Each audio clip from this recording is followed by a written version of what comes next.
They are desperate to get across, the Trump administration desperate to stop them. This, the U.S Mexico border on Sunday. A major crossing at San Isidro near San Diego.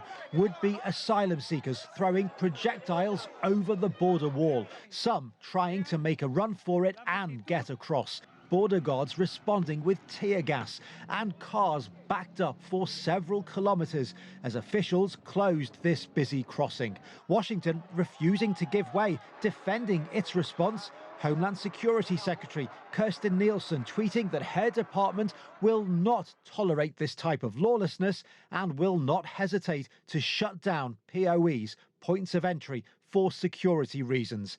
We'll seek to prosecute to the fullest extent of the law anyone who destroys federal property, endangers our frontline operators, or violates our sovereignty.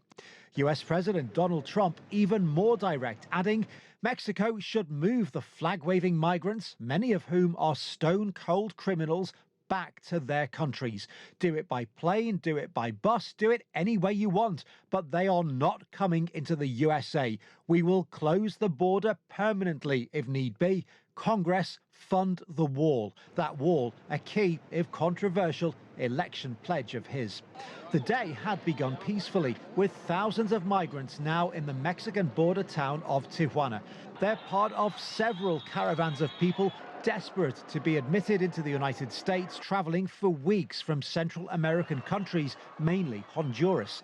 Earlier this month, as the first migrants arrived, some climbed onto the existing wall to taunt border guards. Officials closed down the crossing then too, while they installed razor wire and concrete blocks to make it more difficult to breach.